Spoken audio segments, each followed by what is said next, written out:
And we are live.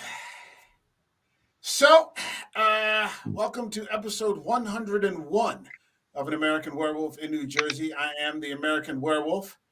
Tonight we're doing something a little bit different. As you know, this is primarily a horror, sci-fi, and action thrillery kind of podcast.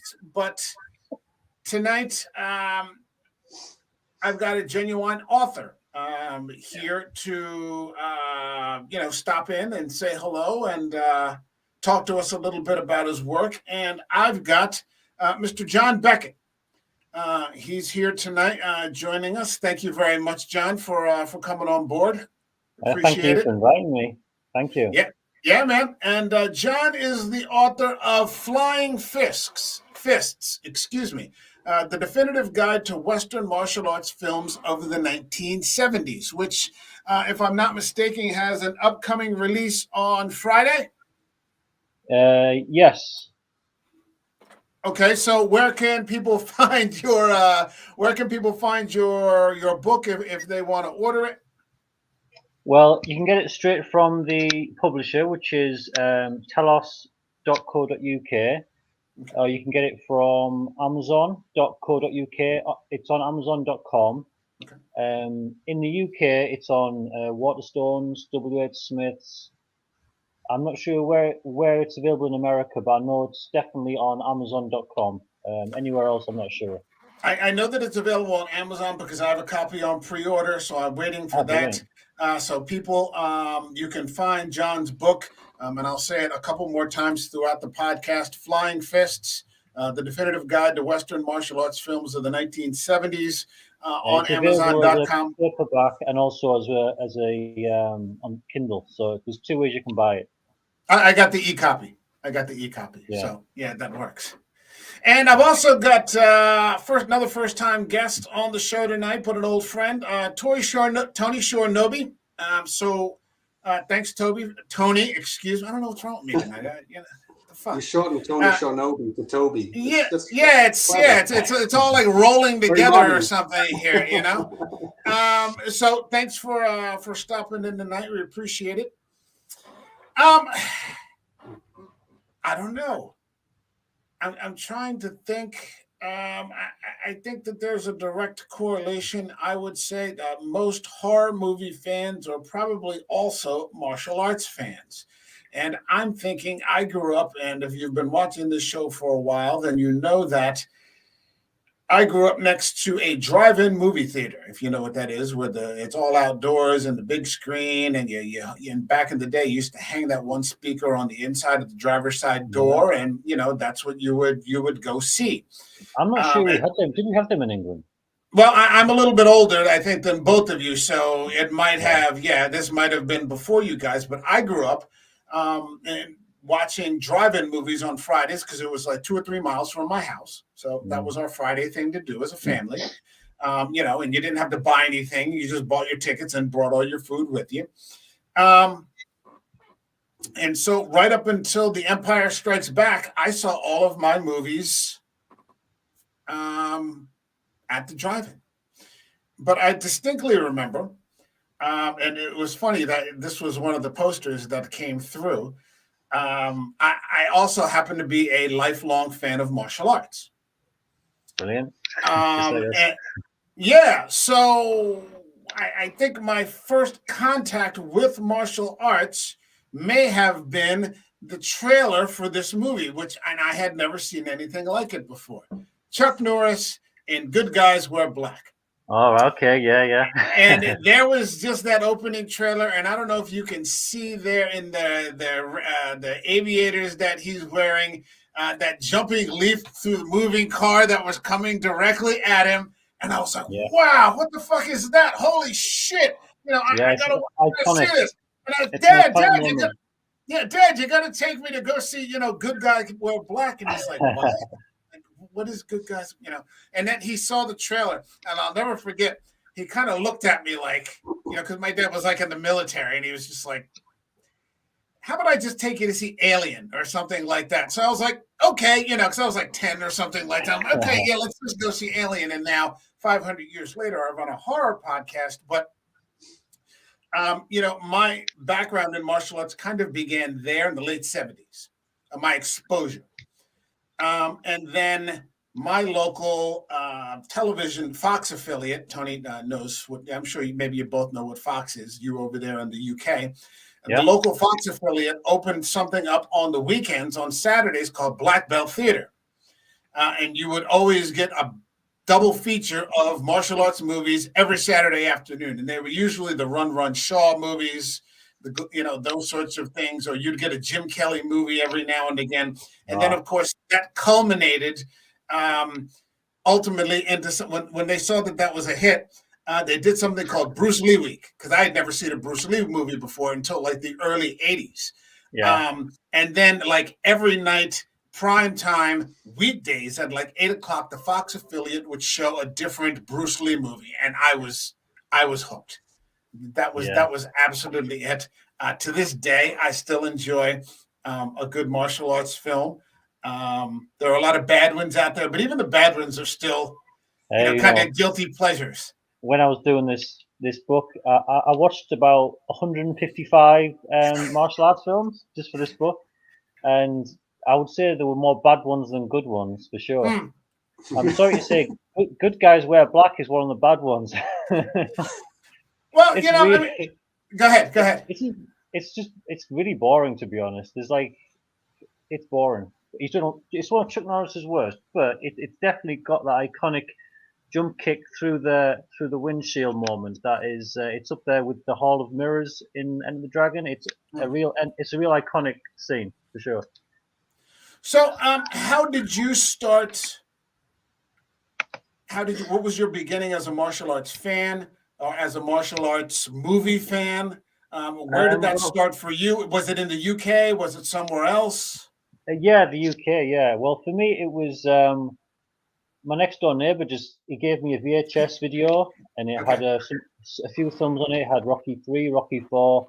It also had the Van Damme film Cyborg, and I watched Cyborg. You poor bastard. Okay. And that introduced me to Jean-Claude Van Damme, and I couldn't believe it. I was like, wow, this guy's amazing. It blew my young mind. I was maybe 12, and from there I watched Kickboxer, Bloodsport, and I was to this day a committed Van Damme fan. I love the guy. I would say he's not made a really good film in a long time, but he'll always be my number one for sure. Okay. So it started off with Van Damme, and I would go to Woolworths in town, and I would just scour the videos. All these films that I was too young to watch, and my parents would never buy me them. But I used to look at the back of the boxes, films like King of the Kickboxers and all these obscure films, and I would find ways of watching them, down the line. My next door neighbor would have them on pre-recorded or something, and I just end up watching probably hundreds of ones from the 90s and the 80s, but I never really watched ones from the 70s apart from Enter the Dragon and a few others. And all the way through, I was always thinking, I wish someone would write a book that would just accumulate all of the films from this era, and as like a guide to which ones I need to see and review them, and like facts about them and things like that. And no one ever did.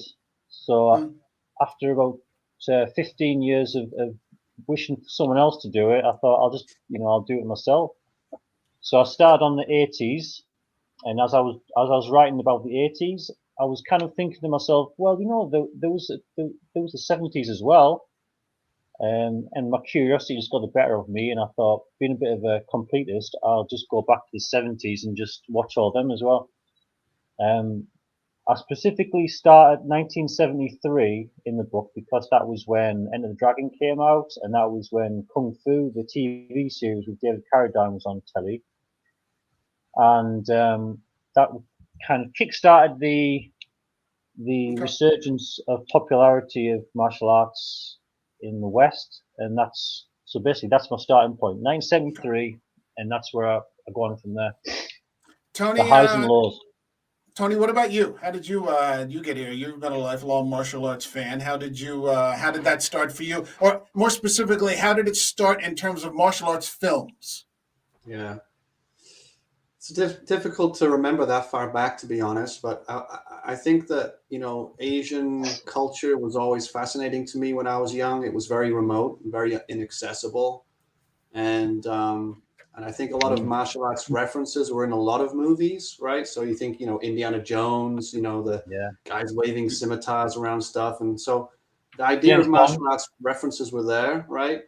But then I think it was James Bond that really, I think it was like You Only Live Twice or something. And he becomes Japanese and lives in the mountains and gets trained as a ninja and everything. Oh yeah. I think that was one of the more memorable ones. And these guys basically attack this base, but they don't just bring machine guns and hand grenades. They pull out swords and they've got blow darts and all this other stuff. And it was like, wow. And there was that scene that was stolen from, well, I say stolen, but, like a lot of filmmakers do. But there was that scene where his Japanese wife was assassinated by another clan using a bit of string, and they dripped some poison through the ceiling. Right, which was also in Shinobi no Mono, which is a 60s black and white movie, right?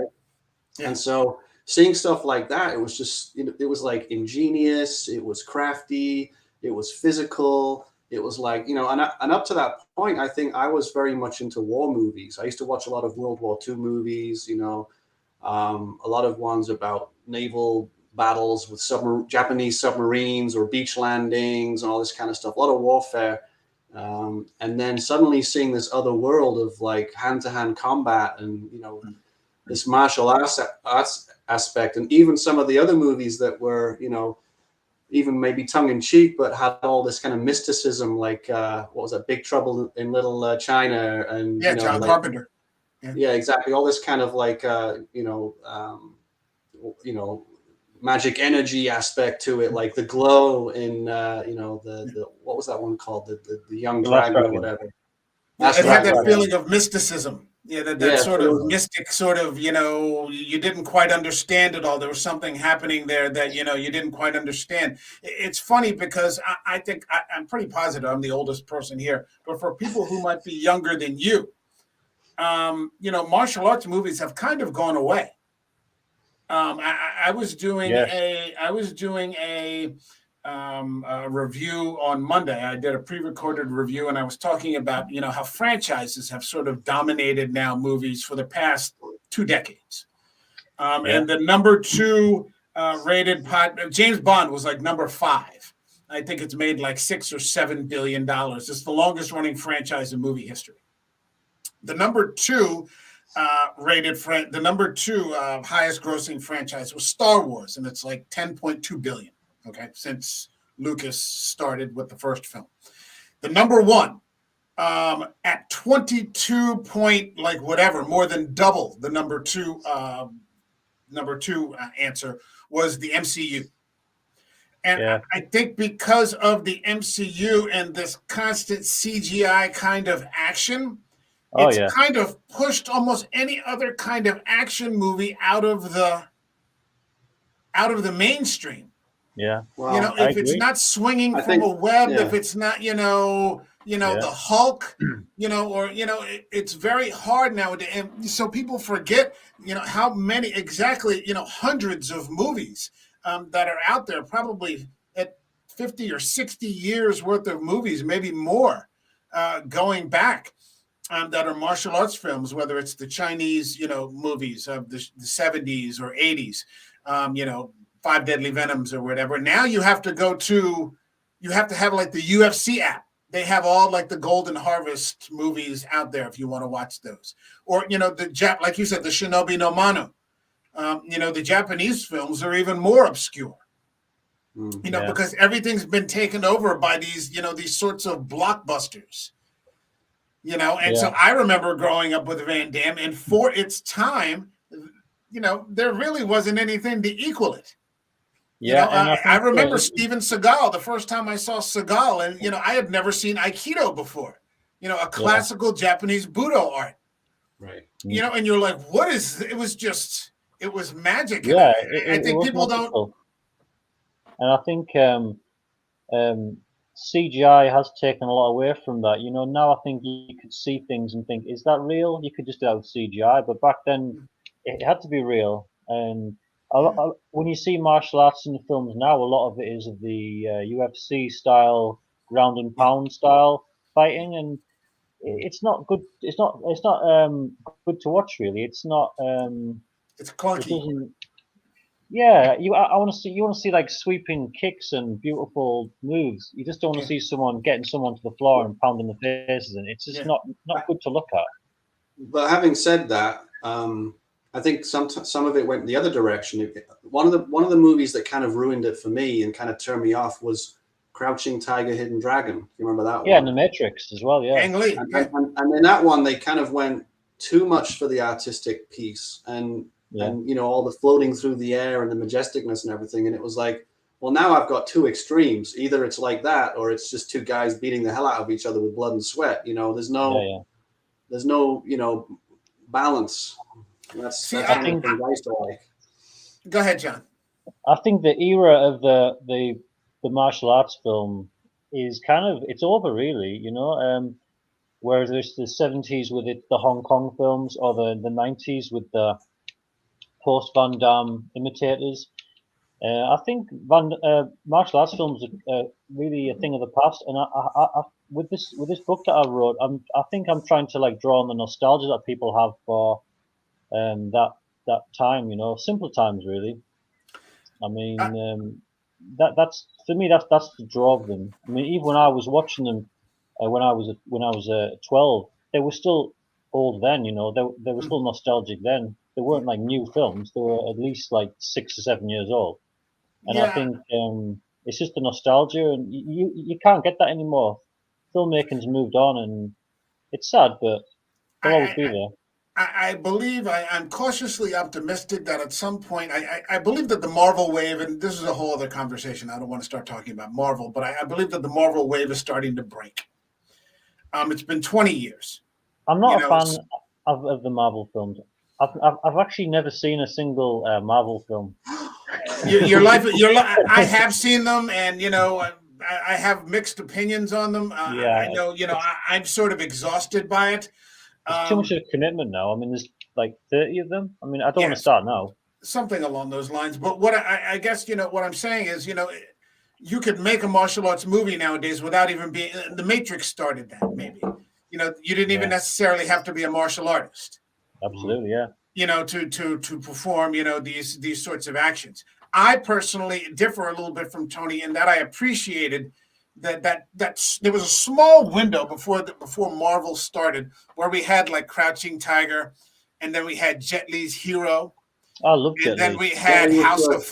House of Flying Daggers, and Mhm. a couple of other of these. They were just beautiful to watch, Yeah, the House of and you're Flying like, Daggers, oh brilliant. Yeah, The Last yeah, I mean, Kingdom. You ever see that one? I think it was called The Last Kingdom with Jet Li and was that it Jackie was Jet Chan. Li and Jackie Chan. was that the Forbidden Kingdom? Forbidden Kingdom, yeah. Yeah, Yeah, films like there that. was Yeah, that. and Fearless. Yeah, Fearless. fearless, Yeah. fearless. I mean, there was this small window of just beautiful, artistic Chinese martial arts because a lot of what I recall from the old Run Run Shaw days were, great to watch and nostalgic, and I would watch them now and probably get a good laugh. But Yeah, you do. I, mean, like, I do. I would be like, wow, these are just really bad. These are really bad. But They are, uh, and the bad ones are easier to write about. You know. so, I mean, do you want to talk about one of the movies, or do you want to do? I mean, how do you want to? Well, what I'll do is I've got like a little PDF of the book here, and I'm just gonna just see what I can glean from it. My computer's been a bit slow.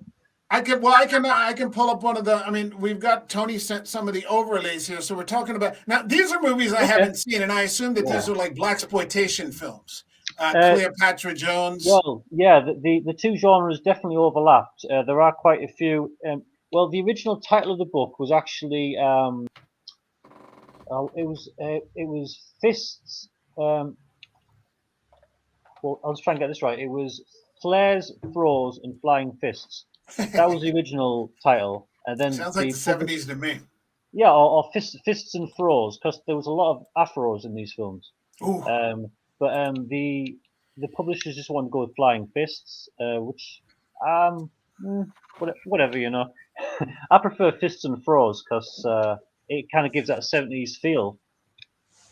But I'll just so Cleopatra Jones. I'm just getting it up on my screen here. Okay. So yeah, that was April 1973. Okay. No, it wasn't. No, it wasn't. I'm looking at a different film. It was July 1973. Okay. So what I remember, like you said, I remember about 73, and that, you know, the credit seems to be, you know, that's when like Bruce Lee arrived. Yeah, well, but it's also when we got to get a look at Jim Kelly. You know, we got to get a first look. Who was just an amazing martial artist. I love Jim Kelly. I didn't appreciate him. I didn't really think about Jim Kelly apart from Enter the Dragon until I started watching. I started making this book and watching every film that Jim Kelly's ever been in, and that's commitment. That's commitment. Well, the thing is, right? He's great. He's great, but he was really badly used by the filmmakers. I mean, you've got Jim Kelly there, great martial artist, great actor, good-looking guy, great body, and he just was put in these films that are either crap or he was just hardly in them. I mean, he did a film he did 3 films with, do you know Fred Williamson? Yeah, of course. Yeah. Great actor. And Jim Brown. Yeah. They made 3 films together. There was I didn't know that. 3 the Hard Way, Take a Hard Ride, and 1 Down, 2 to Go. And in all 3 of them, Jim Kelly is the best thing in them, and yet he's hardly in it. He appears sporadically, and then just. That's a shame. It's like he's the best thing in the film, and yet he never gets used as much as he should. And when he does, it's in a crap film. He really had bad luck, but I love Jim Kelly. I actually wanted to put Jim Kelly on the front of the book, but they thought Bruce Lee would be more recognizable, which I agree with. Yeah, they're right. But I would love to have probably had both of them on there somewhere. Just as like a homage, really. I think he was one of those guys who, he seemed to have gotten overlooked. Like the West transitioned from Bruce Lee to David Carradine in the 70s. You know, Carradine sort of carried the martial arts torch, even though he really wasn't much of a martial artist, if I understand correctly. And then it sort of shifted to Chuck Norris. Yeah, and for a brief period of time, Jim Kelly was the #1 Western American martial arts actor, and yet he just did crap films. And it's like, I mean, he said on an interview he thinks it's because of his color. Maybe it was, I don't know, but he was horribly underused because he was a better actor. I think he was a better actor than Bruce Lee. Not as good a martial artist, but a better actor. He had charisma, presence. Yeah, he did. For some reason, he just got completely overlooked, and it's sad. You know, he could have done a lot more than he was given the chance to, and he was a better actor than Chuck Norris for sure.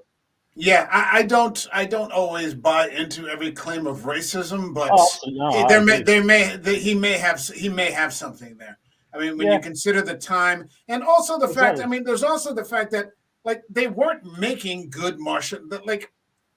actual good martial arts movies from the 70s are few and far between. Yeah, they really are. I mean, you know, it's not like they were putting him in the crap movies. I mean, they were although we love them, if we're going to be, you know, objective, they kind of all were like not the greatest, you know. Yeah, well, you know, talking about that, right? My feeling is that when I was younger, maybe it was my age at the time, maybe it was the scarcity of the content, but I was willing to sit through stuff that was ridiculous or partly believable and force myself to kind of have some cognitive dissonance to kind of accept the story just to get to the good bits. And so, you know, you would love a movie just for like 10, 15 minutes. And because you only had a VHS player or you were watching at the movie theater, you would put up with everything else just to get to that bit.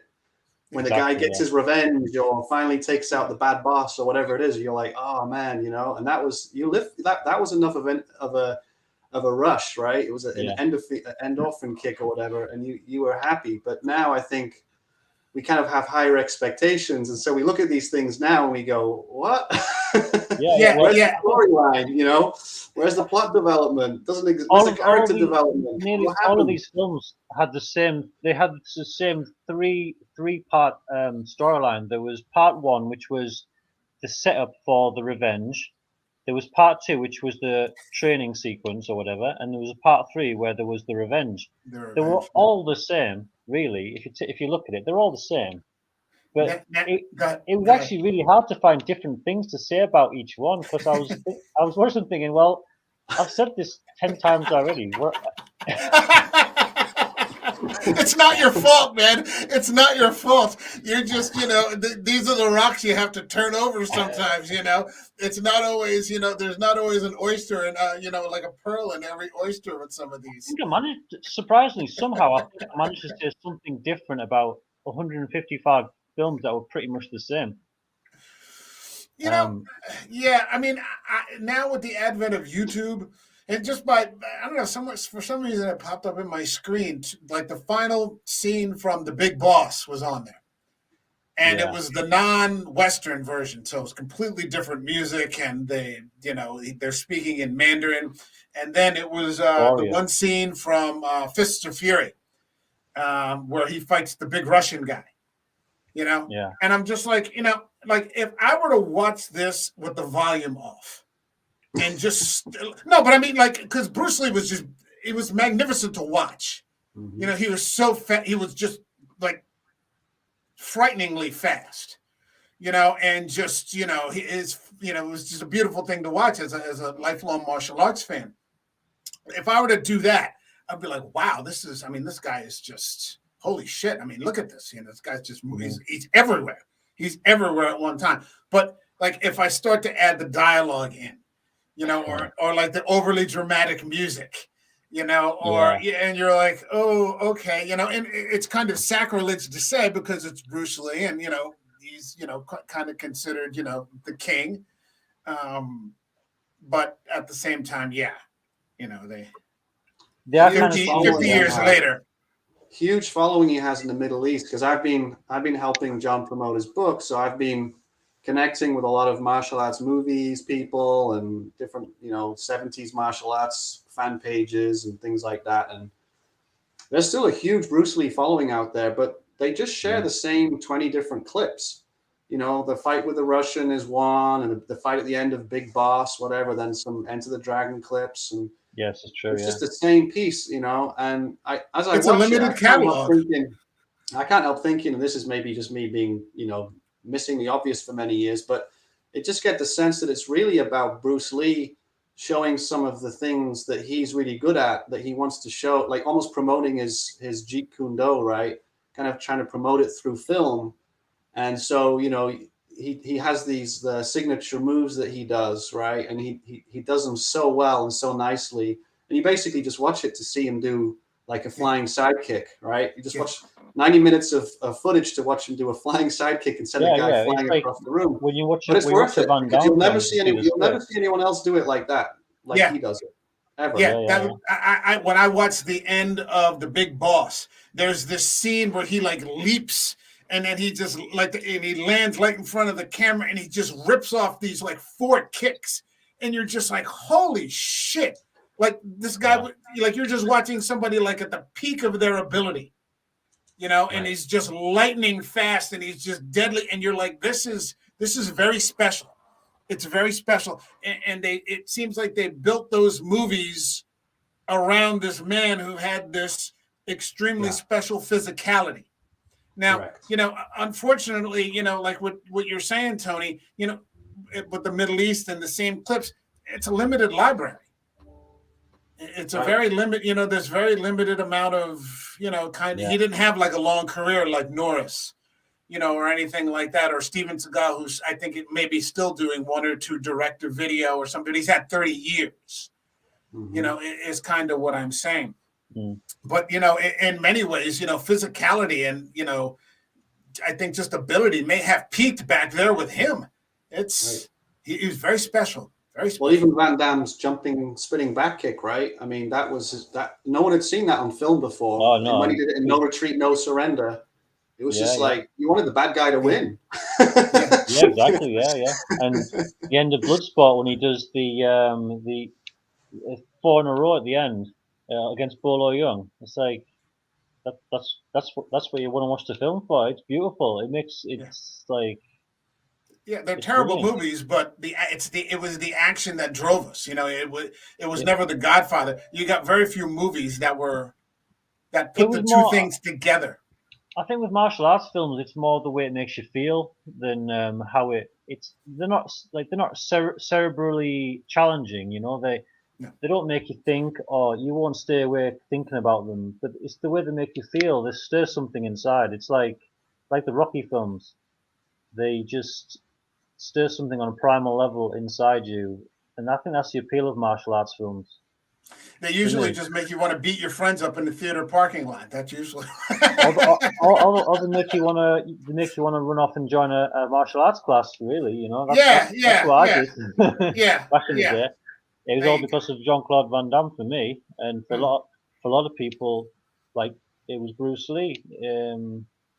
For Van Damme, it was Bruce Lee. As Bolo Young once said, in the world of martial arts films, there was Bruce Lee, there was Jean-Claude Van Damme, and then that was it. Those were the only two that really started a explosion of popularity, and then it just rose, and then it dropped with Bruce Lee, and then Van Damme came along, and it skyrocketed, and then it died again, and no one's come along since to be the next Bruce Lee or Van Damme. Well, that's because I think, like we were saying with the MCU, you can be Chris Evans with CGI and, be like the Ultimate Fighter. You don't have to be Keanu Reeves could do the same thing. He didn't have to be a martial artist, to perform those, amazing stunts that blew me away 20 years ago when I was like, holy shit, I knew Keanu Reeves really wasn't, doing that per se. Yeah. But it was still pretty impressive to watch. Well, they were creative as well. Like I see a lot of martial arts actors now, and they do a lot of promotional stuff on Instagram, things like that. But they all look the same to me. They're just kind of regurgitating the same kicks, the same punches, the same combinations, the same ideas. Yeah. But these guys brought something new, right? A new. Absolutely. There's nothing similar with Seagal and Van Damme. Moves that we've never seen before. Yeah. Tony, could you repeat that last part? I lost you for a second. Tony, can you hear me? Yeah. Can you hear me? Yeah. Could you repeat that last part again? I missed what you said. Oh boy, we've got a lag. I'm losing John here. I can hear you. I can hear everything. Okay. All right. Oh, you're back now. Yeah. I never went anywhere. Okay. I was just saying, I watch a lot of these martial arts actors on their promo reels, and I don't see a lot of new content. And I think that's one of the things that's missing is creativity. I mean, look at Jackie Chan, right? He pumped out new content, original ideas for years, right? But I don't see a lot of people doing what he did. It was very inventive, very creative, right? Trying to do a new thing every movie. That's what's needed. I think martial arts themselves are going through a change right now. And they're very much going through like a knuckle dragger phase. I mean, martial arts go back 1,000 years. But I mean, right now, throughout the world, it's turned into a sport. It's turned into a promotion. It's turned into, like nobody wants to watch. You might want to go to a UFC match. Okay, whatever. That's fine. I have no problem. I watch UFC, no problem. But like, you're not going to make a jiu-jitsu movie, with like people trying to armbar each other all day. That's not good. That doesn't translate over. Absolutely. I think that one of the things that I discovered later in life, and maybe you'll both agree with me on this or maybe not, was that the combination that I was looking for in terms of martial arts films, in terms of the story and the action, had been there all along, but they had been there with, like what Tony was saying, with the Japanese films. It was in the Japanese films that I found that combination that I had been looking for, and I was surprised when I would try to pass that on to other martial artists. A lot of people just didn't get it. I'm like, here are these movies that have been here for 60 years. You know, watch this. But you know, all they were looking for was the run show. But I think, who knows, maybe that's a good thing, you know, to keep that kind of thing small. You know? Yeah. Well, I'm a big fan of Chinese, Japanese martial arts films, anything. But I decided that those Asian martial arts films had been covered quite a lot in other books that I'd read, which is why I specifically chose to write about Western martial arts films, because no one's really ever covered that area. I mean, I could probably think of at least 5 books that I've got at least 5 books that are about Hong Kong martial arts films of the 70s, 80s, 90s. Okay. But there's never been one that's been about the Western martial arts. And when I say Western, I don't just mean American. I mean everywhere everywhere outside of Asia. So I've got films from Mexico, films from England, even Australia. I know Australia is not technically Western, but I've mentioned films from Australia, Italy, so Turkey. So it's basically, when it says Western, it just means outside of Asia. Nothing against those films. I was going to ask. I'm glad you brought this up, Mike. I was going to ask John. Tell us about cowboy martial arts movies. I want to know about this. Yeah, with Klaus Kinski. Klaus Kinski may be the most alarming actor in history. He scares the shit out of people. Yeah, he's been in. He was in a couple actually. He was in that one. My Name is Shanghai Joe, aka The Fighting Fists of Shanghai Joe, and he was in the sequel as well, The Return of Shanghai Joe, playing a different character.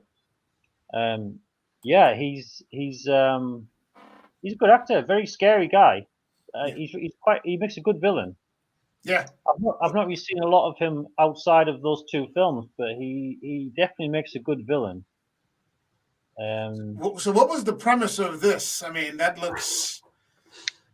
The Shanghai Joe. Yeah.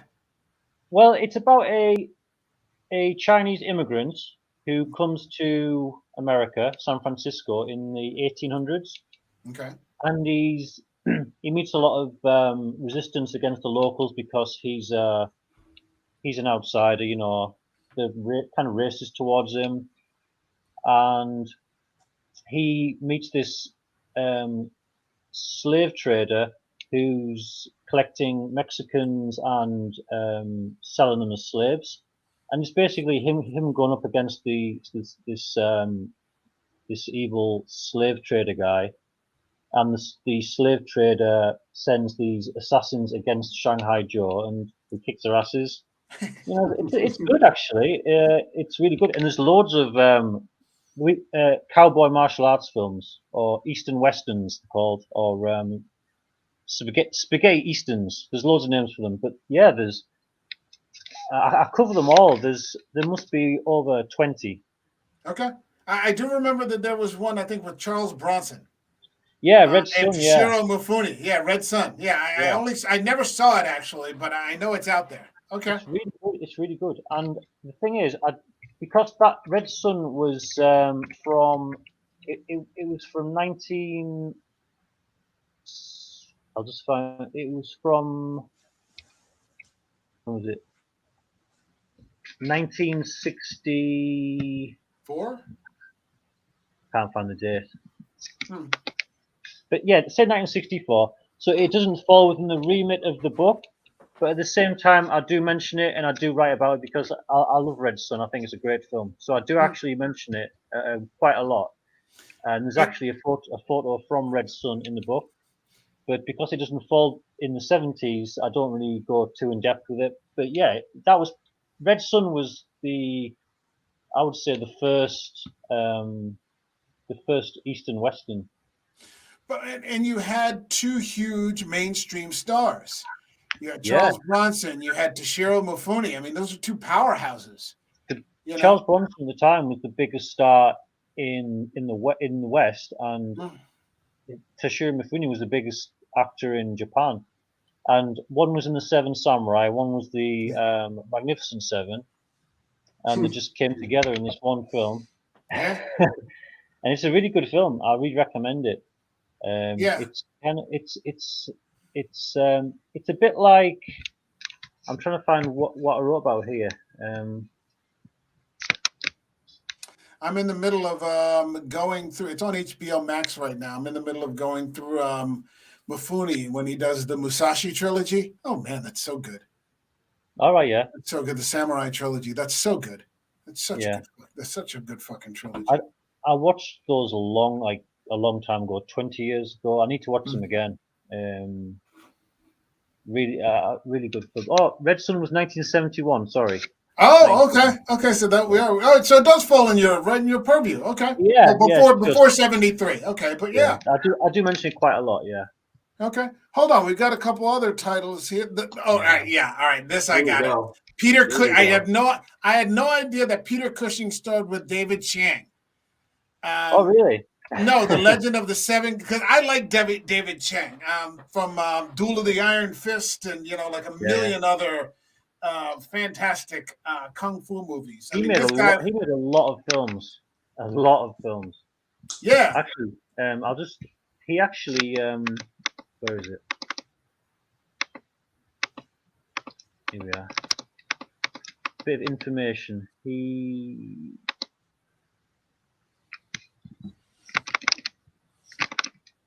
Where is it?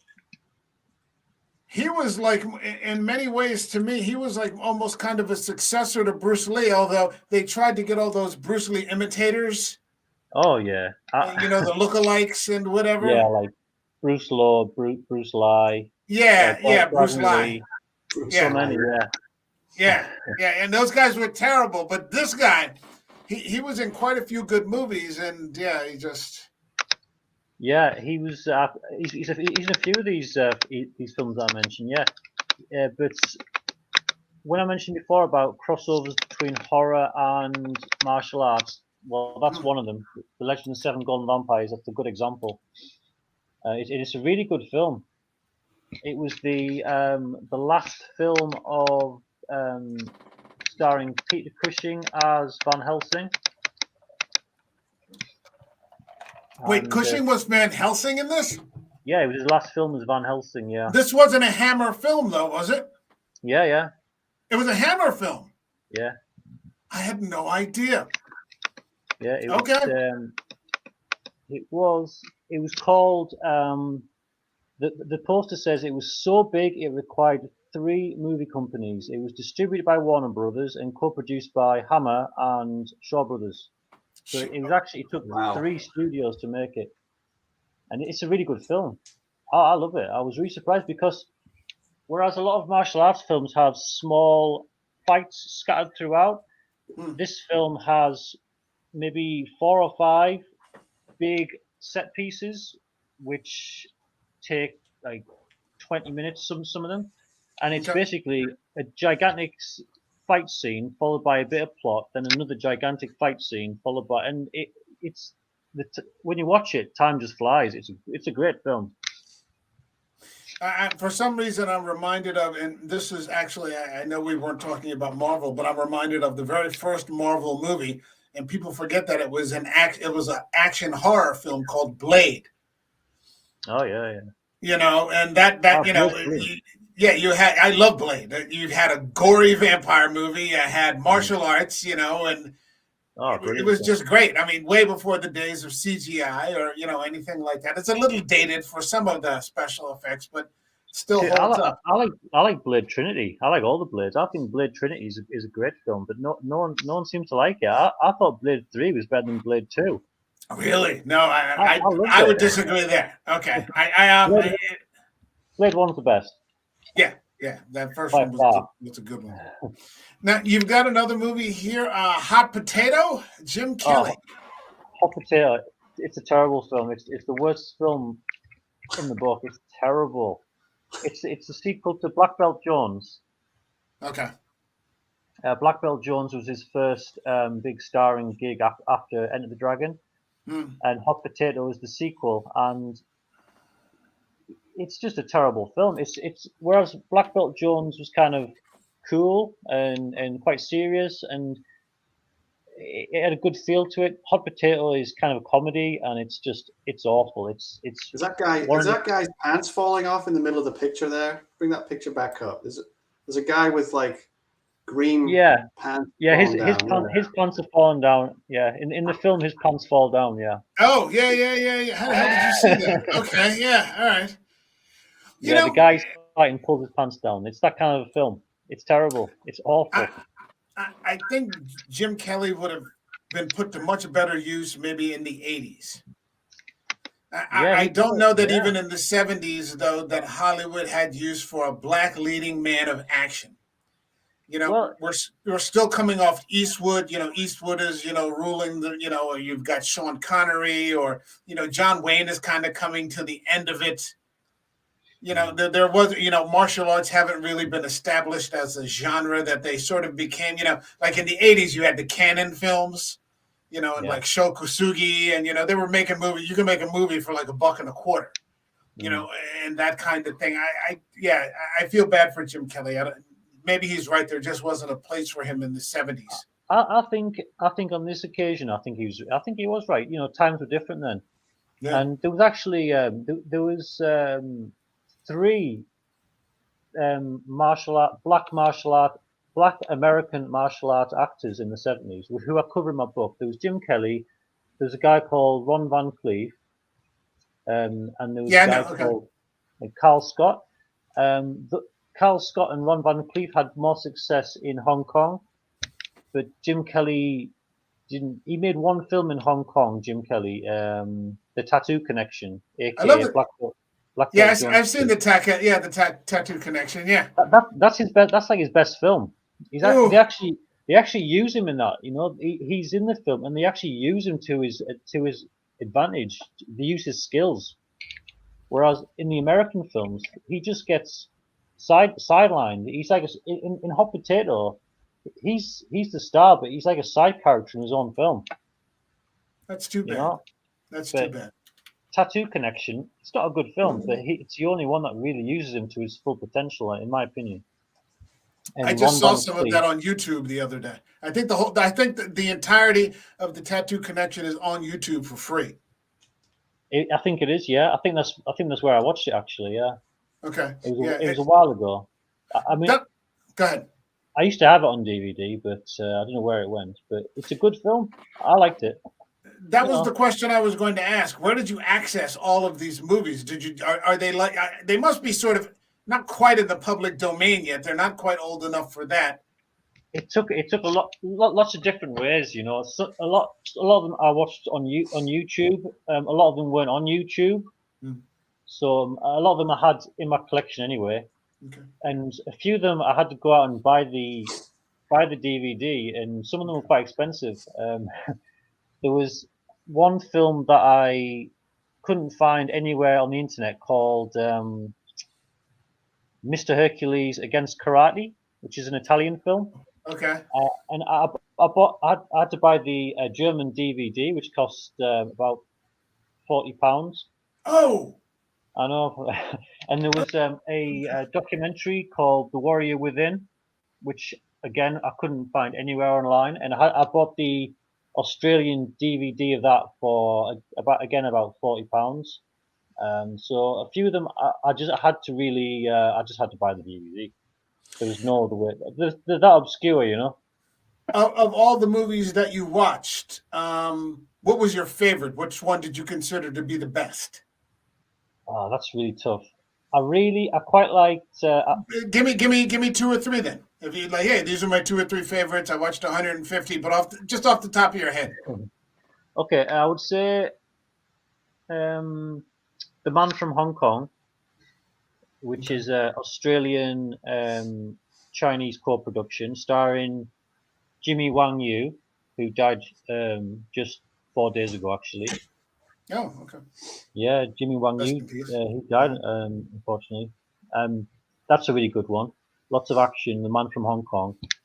What else? There was an Italian one that I really liked. It's like a martial arts version of Robin Hood,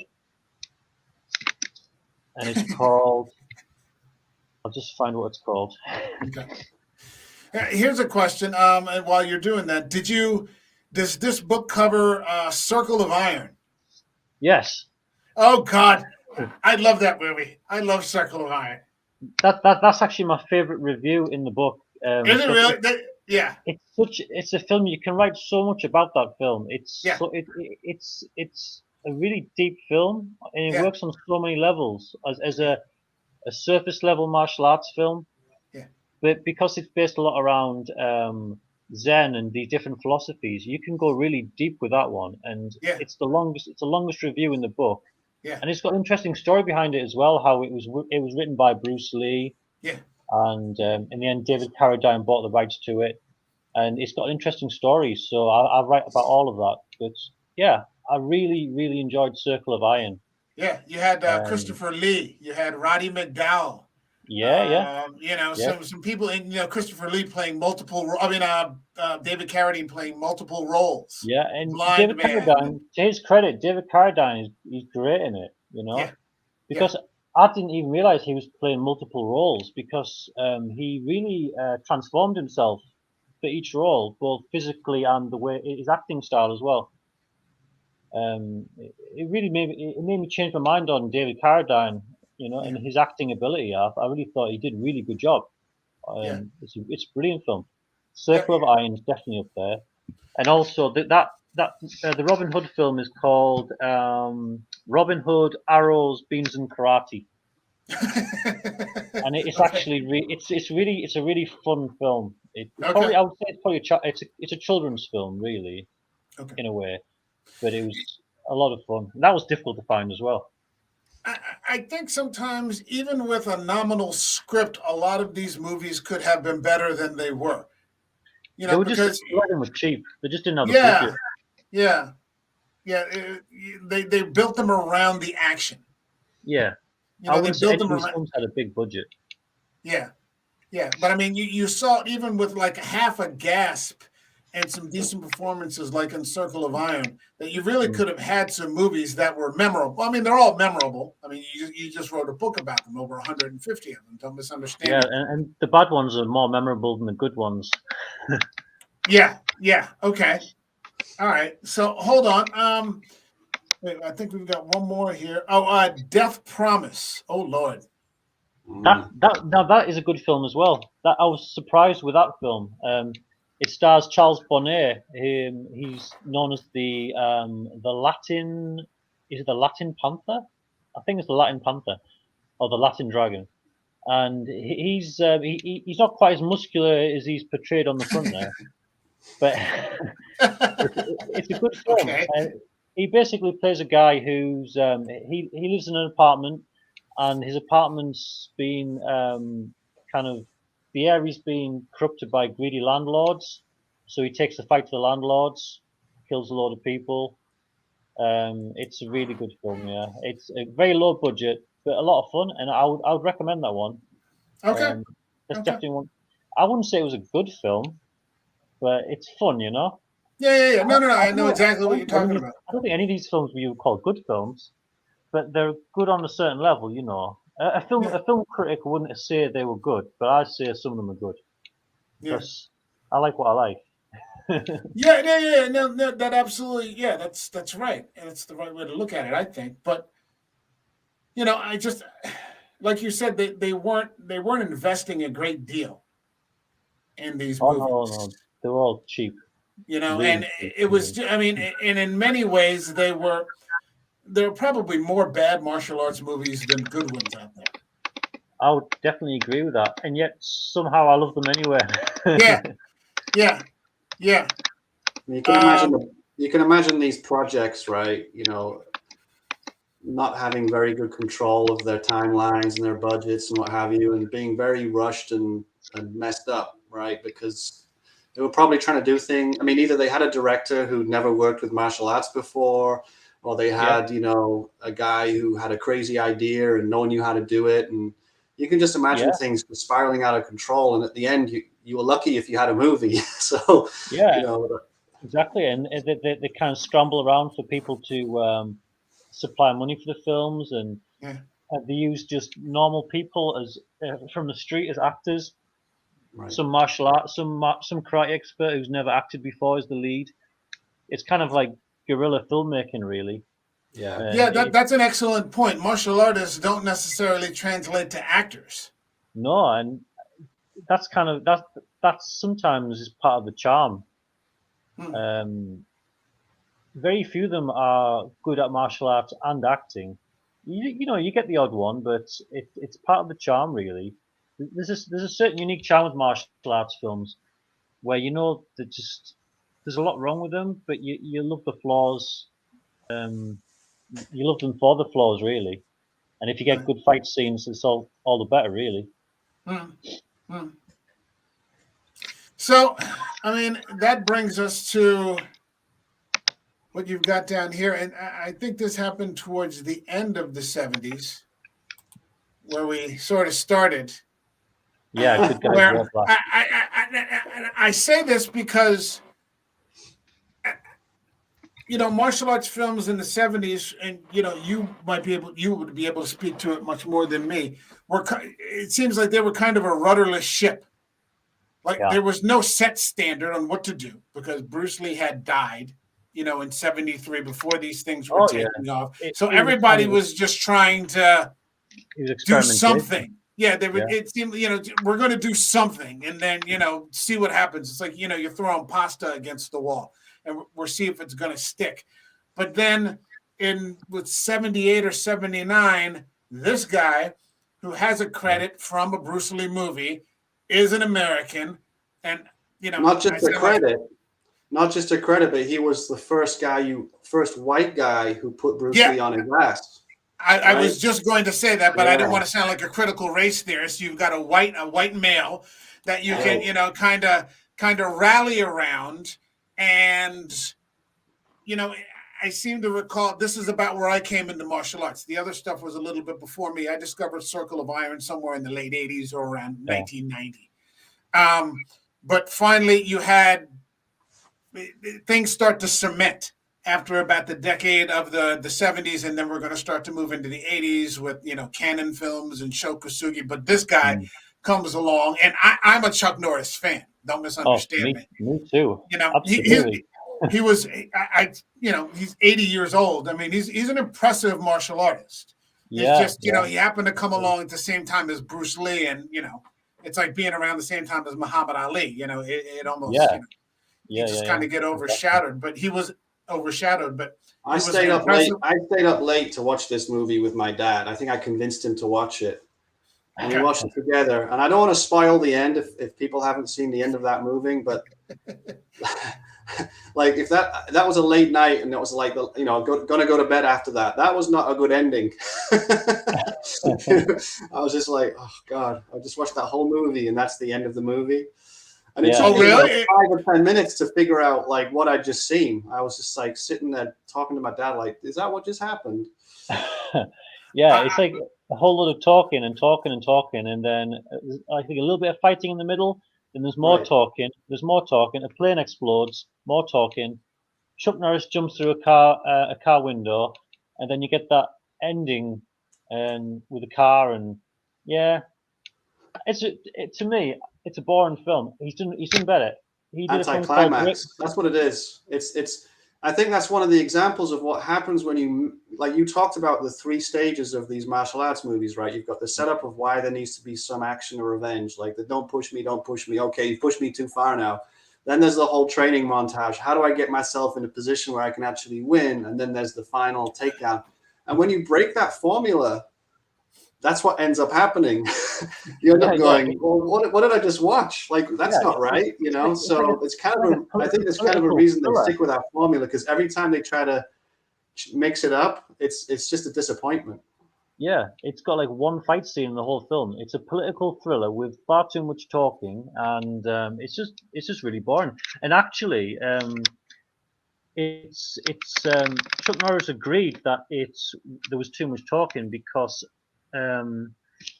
in Chuck Norris's autobiography, he actually says his friend Steve McQueen, because Chuck Norris trained Steve McQueen. Steve McQueen said to Chuck Norris, "That film you just made, there's too much talking in it. It's really boring." So Chuck Norris listened. There's a lot, you dick. You could have told me that before I fucking released it. Jesus Christ. Chuck Norris listened to him, and that's why in Chuck's later films, he's he doesn't speak much because he realizes that when someone talks and talks and talks, you just stop listening.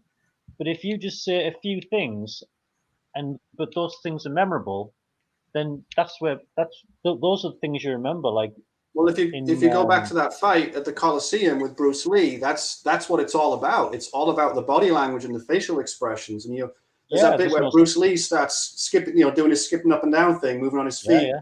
And he looks at his feet, and then he starts trying to do it himself. Like, so you can kind of understand what Chuck's thinking. He doesn't say a word, but you kind of empathize with him. And I think that's one of the reasons why people liked him, was because he stood up to Bruce. And of course, Bruce didn't want to have to kill him, but the guy wouldn't give up, right? So that was the thing. But you could kind of relate to him. Like, I've been sent to fight this guy, and I have no idea what he's doing, but I'm going to try to figure it out and beat him anyway. And I'm not going to give up. And so that's, I think, why people like Chuck, as much as they did. And to this day, that's the best, in my opinion, the best fight scene there's ever been. That fight scene in Way of the Dragon, it just tells a story in itself. It's like it's got a story in that one fight. It's the best fight scene ever made, in my opinion. I often just watch it by itself on YouTube, just because I love it that much. Yeah. I think he might have been the only person, and I'm thinking, I mean, maybe a little bit in Enter the Dragon, where, Bruce gets touched up. Yeah. Bruce usually just went through everyone. Yeah, like and maybe the golf style. Yeah. And that wasn't the case here. And I think Bruce at the end recognizes that he was an honorable fighter. Yeah. There's regret, and yet, like you said, he doesn't want to kill him, but it's visible, even though there's no dialogue necessarily. Right. And so that translates years later. Oh, it's this guy again. And you're right. I think he quickly remedied that because, his movies after that were a lot more action oriented. You start getting into the Octagon. That was with the hissing ninja, in the red outfit, he hissed, I was fascinated by that guy. When he's thinking, I love it when he's thinking and he gets that voice in his head, the whispering voice. With the echoing, and you can't understand what he's saying. Yeah. And then there was Forced Vengeance, where they're always messing with his hat. Yeah, that was my best hat. Yeah, my hat. Why do they always go after my hat? Silent Rage. That's where he a good fights one. That's like a horror film. That's like a Chuck Norris, Michael Myers film. Yeah, that's a good film. Yeah, it is. And then one of his best. To be one of my favorite Chuck Norris movies, he does very little martial arts. It's the Delta Force. Oh yeah, the Delta Force. Where that's just an ensemble cast. It's like Lee Marvin. Everybody, all the old, 50s and 60s tough guys are in there. They're all in it. Yeah, and to be honest, it was a well-directed film as well, and it was a real epic. I actually watched the Delta Force, just after the 9/11. The kind of similarities was quite. It was maybe quite emotional. Yeah, I was getting quite teary-eyed watching it, and I was like, I never thought I'd get emotional watching the Delta Force. You know what I mean? No, but I know. Go ahead. I'm sorry. It kind of made me think this is what it would be like to be on a plane with terrorists on the plane, and it made me kind of put myself into their shoes. Yeah. But it's a brilliant film. I know exactly what you're talking about, you know, and I remember when they start asking for all the Jewish passports. Yeah, that's the bit that made me choke up a bit. Yeah, That was the yeah, bit, that, yeah. it's actually an awful thing to watch. Yeah, I Yeah. remember that, and that's actually you know, probably his movie that's still the most relevant. Yeah. You know, but has the least amount of martial arts in it. And of course, you know, they get him at the end with that patriotic music at the end. You know, you're just rooting for him to, you Oh know, and yeah, the with rest his of the gang, they just take all those terrorists rocket out. firing motorbike. Yeah, I brilliant think that's film. the formula, though, right? It's the David and Goliath, right? It's the David and Goliath, and everyone wants to see David win, right? And Oh yeah. and you know, instead of a sling, it's a roundhouse kick or it's a nunchuck or whatever it is. But you know, he figures out a way to defeat this almost impossible opponent, and it's like the underdog story, right? And of course, you know, a lot of them kind of went way down on the revenge path, you know, and I think that's understandable.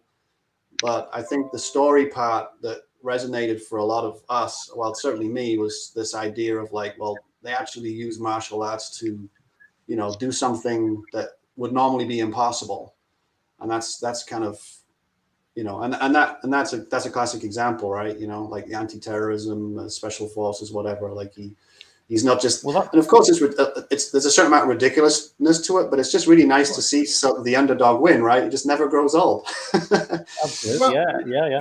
You've also got clearly divided lines between the good guys and the bad guys. This was about 10 or 20 years before the advent, which lasted and it's still kind of going to this day, of the anti-hero. You know, you know, where the you know, the good guy's kind of not really that good of a guy. I think You know, Rambo's but like you're kind of writing him up against somebody who's worse. Yeah. You know, I cried, so John. I cried when I watched Rambo: First Blood when I was about 10 or 12 or something. Right. And you know why I cried? Because he turned himself in, and I was hoping for this big epic battle at the end, and then his old colonel came out and made him surrender. I was like, no. We covered that when the show first started. We covered that movie, and I talked about how, and the guy I had on there with me, his dad was, you know, about 17 when he went over to Vietnam, because this, you know, it's a different age and people lied to get into the military to go over, you know, to fight back then. And I said, you know, when I watched it when it first came out, you know, I was fascinated. You know, it was about the action and, you know, the big Bowie knife and, you know, all the things that Tony's talking about now. But then I realized, you know, as I watched it, especially with an eye towards dissecting it for the purposes of the show, that it was about a guy who could just no longer function in society. He had fallen so far, and he was so deeply damaged by his war experience. He had no friends. You know, he was just walking the highways, you know, to try to find his one friend, you know, and it's just, you know, he can't hold a job. Yeah, it's a tragedy. Yeah, it was also a warning. A tragedy.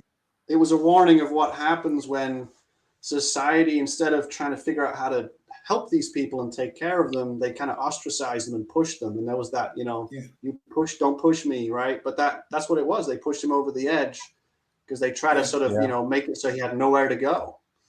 Yeah, you know? They just kind of they bullied the wrong guy, you know. And it's funny because I actually have a copy of like a first edition of the paperback, and you know, it's a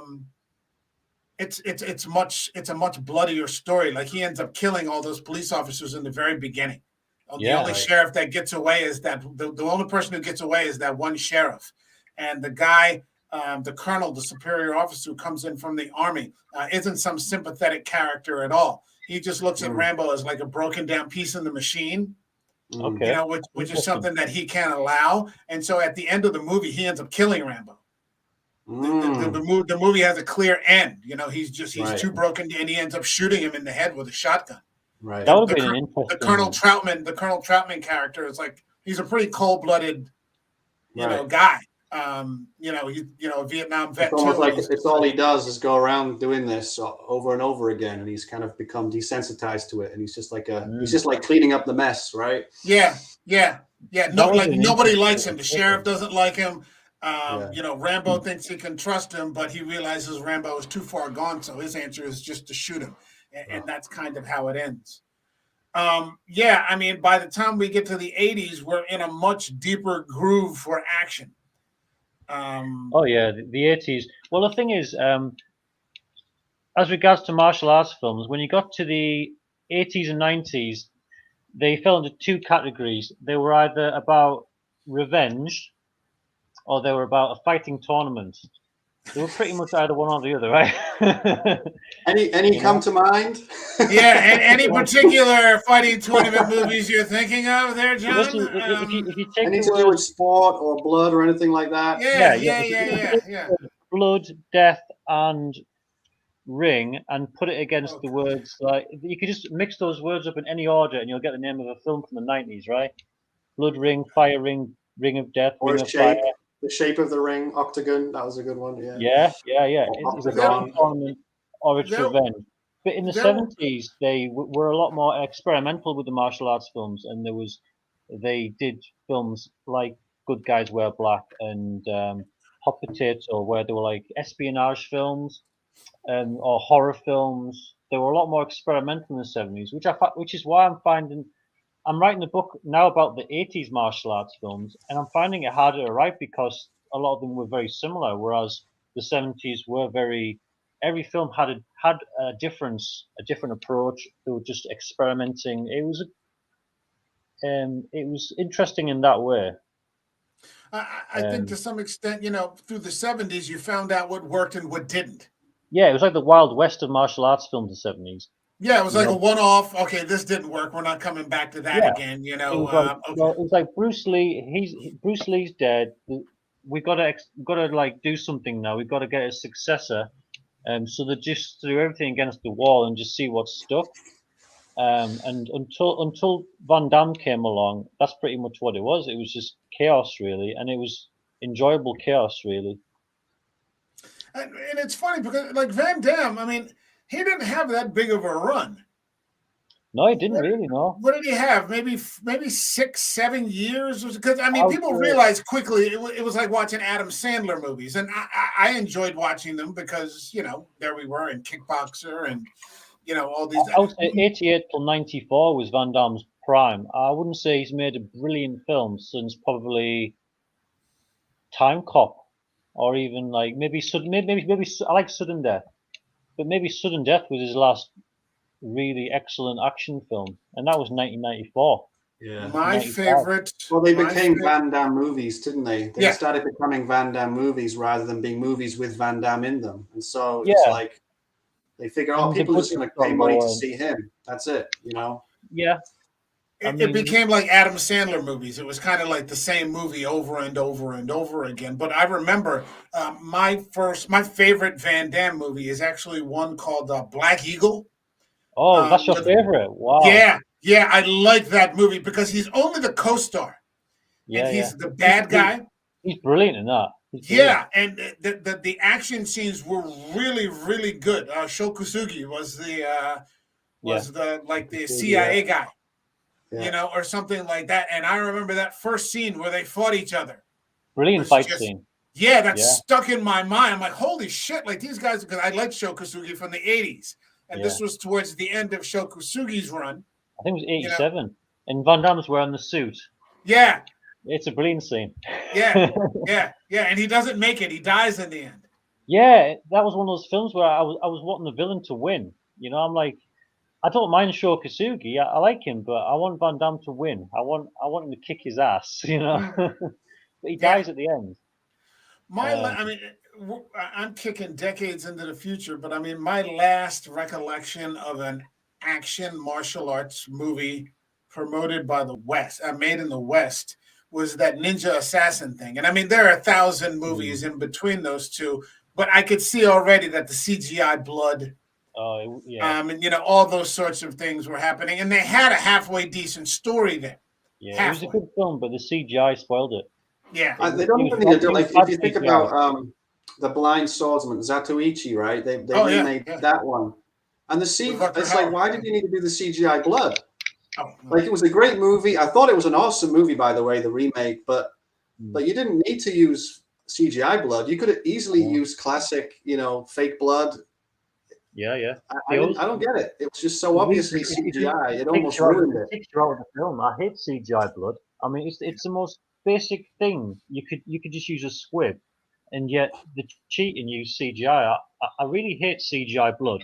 It's lazy. But you can see that was the direction that things were moving in. I mean, now we have, the largest franchise in history, more than two times the size of the second largest franchise, is exclusively based in the CGI universe. Oh, almost completely. Like, yeah. if you pull CGI out of the MCU, there's nothing there to watch. No. And it must be quite boring to be an actor doing all that, wandering around green screen rooms. I remember when I was watching Rob Zombie on a podcast one time, and he was talking about he was watching The Phantom Menace, and he said he's looking at it and he's like, why can't Liam Neeson act? Like what's going on? And he couldn't figure it out, but then he realized later on as he became a filmmaker, like Liam Neeson isn't trained to interact with a tennis ball. Yeah.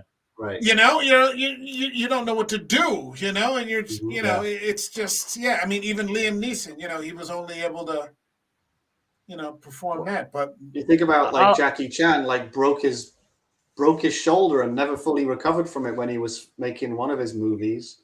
Yeah, he broke his neck making one of his films. He almost died. He broke every bone in his body. Nowadays, CGI. He wouldn't have to get out of bed. Just stick CGI his face on it. Yeah, and like you think about the kind of life he had. His parents basically took him to a theater school where he learned martial arts when he was a kid, and he wanted to do that. And then they took him there and dropped him off. He decided he didn't like it, but it was too late, and so he kind of grew up with all these other famous kung fu actors that came out of there as well. And he actually hated it. He actually resented his family for leaving him there. But that was the basis of his career, was like from a very young age, doing acrobatics, singing, dancing, kung fu, really tough regime. And the better you were, the more food you got at dinner. It's like really tough life that's not going to be repeated. Good, really. But you have to think that, well, that means there's never going to be another Jackie Chan. No matter how hard anyone tries, modern life is too comfortable to really push yourself that hard. And if there's, like you said, if there's CGI, why do it, right? You might as well use wires and stuff like that. The only one left really who's doing it, the physical stuff, is a guy called Scott Adkins. Yeah.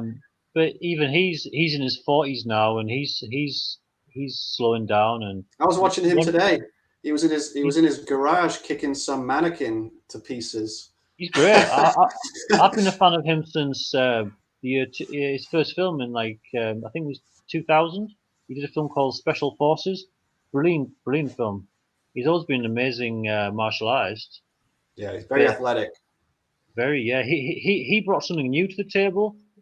In my opinion, he didn't have the charisma of Bruce Lee or Van Damme, which was probably why he didn't make it to their level. But he definitely brought something new with his trickstering and his amazing skills. But he's really he's the last of them, really. There's no one now. It's a dead genre. Yeah, it kind of is. It's a shame. It's a shame. Yeah. Because the advent, of CGI and the things we're talking about, and the direction that martial arts themselves have taken in the MMA form, I'm not sure that there's a market for it anymore. Well, I'll tell you what is fun. The movies with Iron Man. What's his name? Oh God, the actor. Robert Downey. Robert Downey is Sherlock Holmes, where he does the Bartitsu, right? Oh yeah, yeah. And the way they did that, I thought it was kind of fun because it showed the idea of accurate, well-timed movements and the way he was kind of like it was kind of ridiculous because he was kind of like pre-calculating what he was going to do before it happened. But I thought it was just like new and well filmed and so I think there is little glimpses where you think, maybe this genre is not dead. It's just evolving, and maybe we're going back to the 70s where it's like the 80s created a formula, the 90s perfected it, and now the 2000s killed it. And now it's like, maybe now it's like the time to start throwing stuff against the wall, like John said, and see if we can find everything goes full new way of circle. doing it. Everything comes full circle. Yeah, and I guess the way I would phrase it, I think I may have said it earlier, is that the wave eventually is going to break. And so the things that we're experiencing now inevitably will come to its logical conclusion, and what's old becomes new again.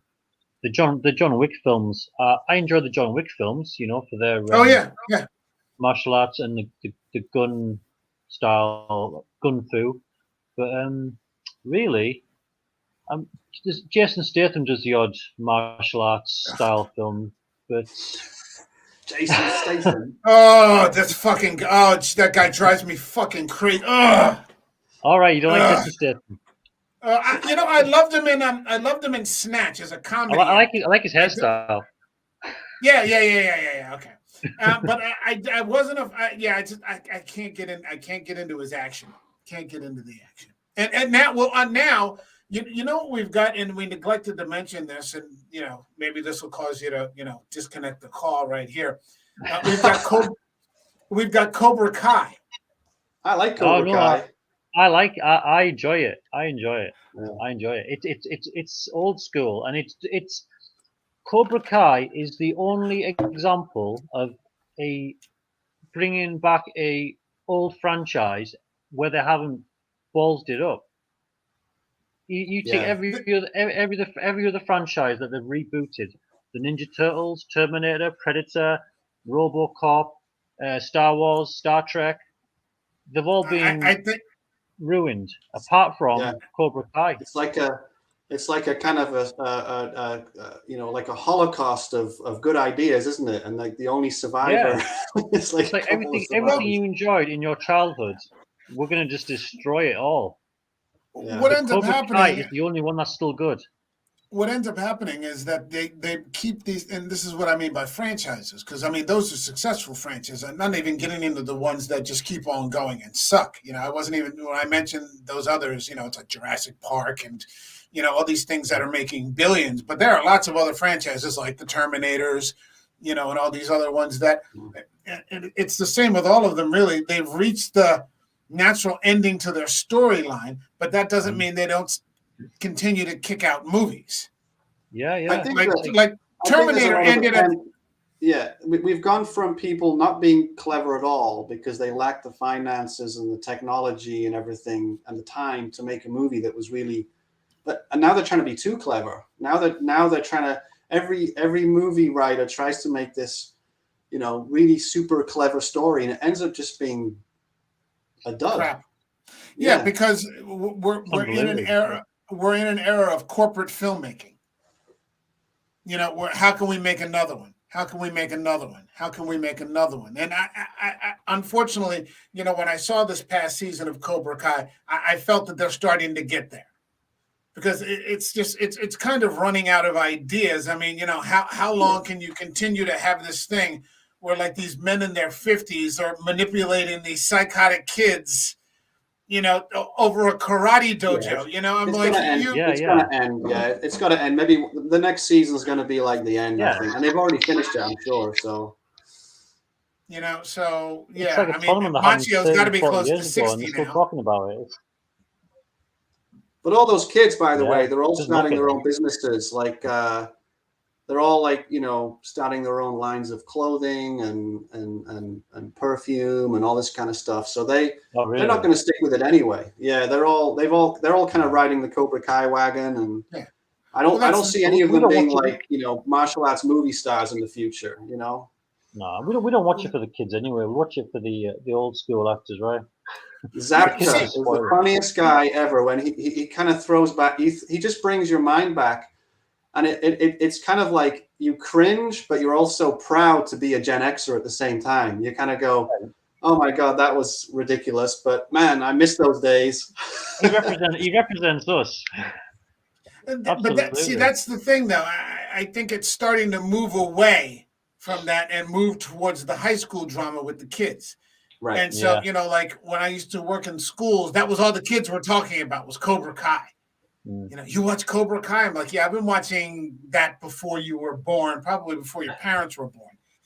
You know, yeah, it's just Well, it's like watching a Pixar movie, right? The kids who watch it are seeing one story, but the parents who are with them or the caregivers are seeing a completely different story in the background that they've written in there. And so there's different levels. And so when I watch Cobra Kai, I'm picking up all these references to like famous movies and actors and plot lines. Yeah. And I think like the younger actors are only going to pick up a certain amount of that. And why should they, right? They didn't live through it. Why should they recognize all these cues? And so there's Yeah. kind of like two Cobra Kais, right? There's the ones that your pupils were seeing, and then there's the one that the three of us see. And they kind of overlap, which is good. It's a bridge between generations, which is why I really like it. It gives us an opportunity to kind of share something for once. Instead of, like you said, John, being alienated because their generation completely killed all the main characters of the franchises from our generation Like, and ruined you and like made everything we watched Luke worthless. Skywalker, Han Solo, they're all dead, you know. Yeah. John Connor, dead. They're all dead. You know, thanks. who knows what the future holds? Hopefully, you know, there'll be some revitalization. Authentic martial arts movies again. And you know something? I mean, in the same sense that you felt that no one was writing this book, maybe someone just needs to write the story. Write the screenplay, somewhere out there, I'm sure that there's, someone who's capable, whether it's you, John, or you, Tony, or, somebody else out there who's capable of actually writing, the story that can get made. Actually, I wrote a martial arts film when I was a teenager. It was called 1,000 Ninjas. I'd love that to be made. Do we need 1,000 ninjas? Or are we just going to do one and have like 999 CGI ninjas? What do you think? Well, I was going to get like maybe 4 actors playing and just use the same actor to play 1,000 ninjas. Because they're in suits, you won't be able to tell who's who, right? Well, they have a new I'll be the star, of course. they have a new HBO series, a Yakuza series, coming out on HBO with Ken Watanabe. And that looks pretty good. So you just need a good story. You need somebody to write the good story, and then from there, we're not getting it. Like you said, you're not getting it. Nobody's making that book. Okay, I'm going to do it myself. Yeah, maybe that's what we need, just for someone to go, hey, we're not seeing any martial arts movies anymore. Okay, well, somebody make up a story. DIY. Yeah.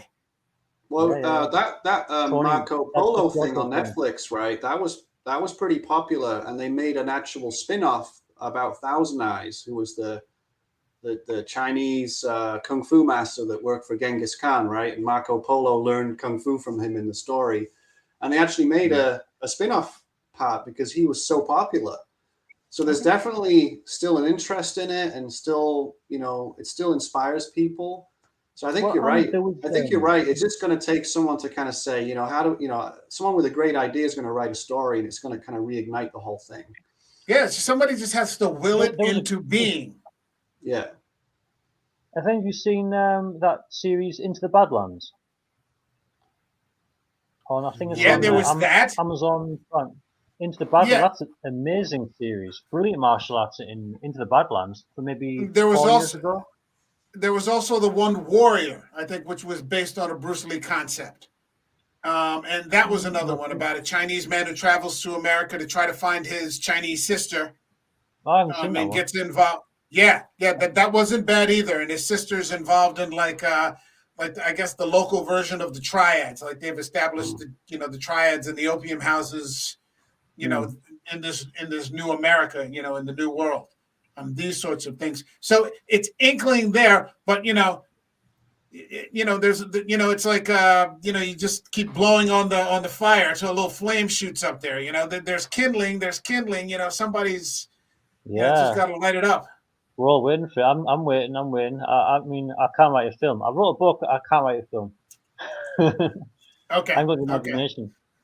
Well, who knows? Never say never. And you're still working on. You'll be working on your '80s book, right? I am, yeah. I've written about 50,000 words of that, but I Okay, think so yes, that qualifies.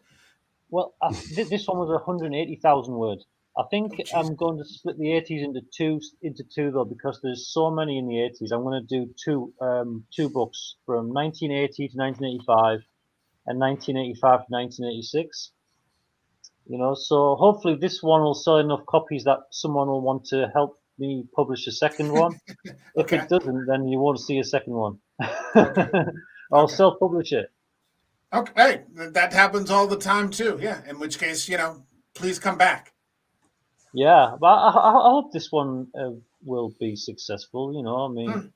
it'd be nice to have people appreciate the not just the effort, the work I put into it, but also appreciate the genre and the time that it was. Hmm. Because I mean, the people who would have watched those films now will be in their like 50s and 60s, and I hope that they were the people who would appreciate reading it.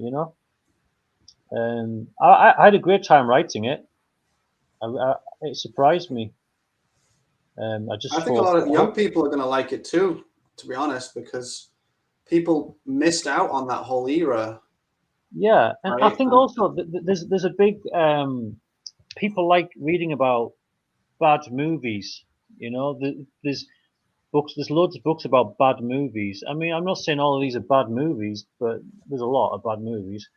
And I've written in a humorous manner. It's not boring or staid. I've tried to keep it entertaining. So if there's any fans of martial arts films, action films, the 1970s, or just bad movies in general, I think you'll enjoy it. Hmm. Hmm. Um, I've read bits of it so far, he's right. His writing style is kind of light and humorous, and I'm glad it's you just like it. nice. It's a nice, comfortable read. You don't feel like you're going through the Encyclopedia Britannica of martial arts movies. You just Yeah. feel like you're going through. Oh, and then talk about this movie for a bit, this one, a bit like we did tonight. It's nice and chunk size. Not too much about each movie, but like John said, he's written like a little something different about each one. And of course, they all have different actors and different plot lines, different directors and And stories. I've So tried to keep it like there's not I've not used a lot of I've kept it quite not for like not totally free of profanity, but I've tried to keep it, it's not too bad. Your grandma could read it. And I don't think anybody's particularly sensitive about these things. you can give it to your kids, maybe not Hmm. your kids. Yeah. But also the main thing I want to say is that I've read other books about say films from the 80s or whatever action films from the 80s, and what they've done is they basically just they tell you the plot of the film. And I read that book and I think, why would I want a book that just tells me the plot of the film? I could just go and watch the film. It's not entertaining. So I've tried to keep that to a minimum and just write about the kind of behind the scenes stuff, facts, Hmm. what I thought about the film. I mention the plot, but I keep it to like a minimum because I don't want to read the plot of a film when you can just go and watch the film instead. Yeah, even most of the time when if I'll do a movie review, I mean, with some exceptions, we'll make with some movies we'll make an exception, but you try not to get into the spoilers because Yeah, otherwise, you know, you've ruined it for them. And yeah, especially yeah, if you're talking about something obscure, yeah, or something that people may not necessarily have seen, or probably have not seen, or you're trying to turn them on to. yeah. You don't want to give the whole Exactly. thing. Well, that's just you've just defeated the purpose of introducing them to the movie. Yeah. I, right. I I think there's maybe one or two times where I've said a spoiler, but I say before I say a spoiler coming up. But Okay. I've kept it to an absolute minimum, maybe twice in the whole book because it was kind of necessary. But yeah, I try to stay away from that, just describing the plot thing and just try and make it a bit humorous and go at it from a different angle. Hmm.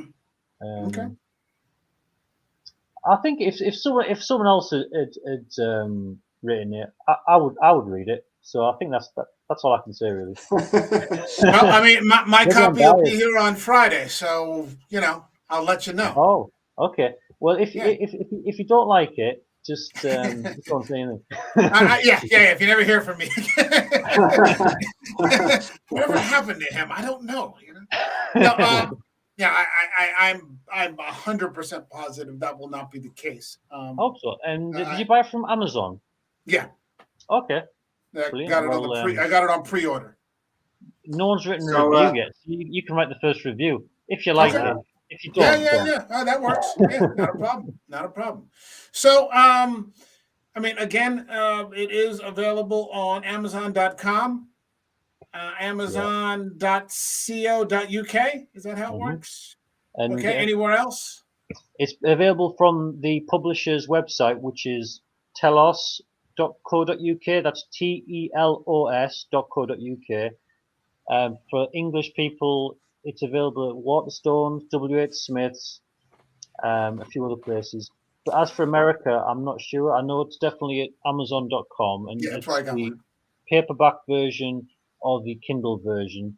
And as for anywhere else, I'm not sure. I'm afraid. But Tony, do me a favor. Send me the links, and I'll put it in the video description in the edit for I would YouTube, suggest so that. people can check it out. Yeah, Okay. happy to. We should divert the UK people to the Telos site, and because for them it's going to be easier with the shipping. I looked at the Telos site, and it was like the shipping was crazy. So I'm going to use America, yeah. But I think luckily Amazon.com, the shipping will be fine though, won't it? Because it's in America anyway. So. Yeah. Just if you got a Prime membership, then it's free. Shipping is free. Yeah. Okay, so Tony, just email it to me, and I'll put it I'll edit it into the description for tomorrow. Sure, definitely. Yeah. I think this is probably a good place to kind of bring this to a close. I know it's much later for you, than it is for us. I'm working 3 hours. Yeah. My thanks to John Beckett for coming on here and discussing Flying Fists, the definitive guide to Western martial arts films of the 70s. And my thanks also to Tony Shornobi for stopping in and saying, hey. John, Tony, stop in anytime. You guys are always welcome. It's been great. I've really enjoyed it, and thanks for having me, and thanks for plugging my book and having a good chat about martial arts films. I'll talk about martial arts films all day long. Tony knows that. Yeah. Well, maybe it was something we'll have to, throw in there from time to time, because we typically it's horror, but we also do sci-fi, but then we do action thrillers also. Yeah, I like sci-fi. I love sci-fi. Yeah. Well, we'll be here tomorrow. Tomorrow at 8 p.m. and we're tackling a Mount Everest-sized horror movie, sci-fi movie. We're tackling Star Wars. A New Hope. We're going to be looking at the trilogy over a period of weeks, which to me is movie. It is. Right? Yeah, the Hidden Fortress. Jedi mind powers. I mean, it's all. Have you seen the Hidden Fortress? Oh yeah. No, I haven't. You've never seen the Hidden Fortress? Really? The Hidden Fortress. He's in that one too. Yeah, he's a maniac in it. He's like the Obi-Wan Kenobi. Yeah. I need to see that. The droids are two medieval Japanese peasants. Yeah. Right. So it's basically a complete. Is that a homage or a rip-off? Is it completely the same story? It was Akira Kurosawa, and I think it was made like in the early 60s or something. Yeah. So it's pretty. Oh, and George Lucas just copied it. A lot of the premise. These two peasants are sent, I think, into the wilderness to search for the samurai who has to rescue this princess who's been kidnapped. Wow, it's exactly the same.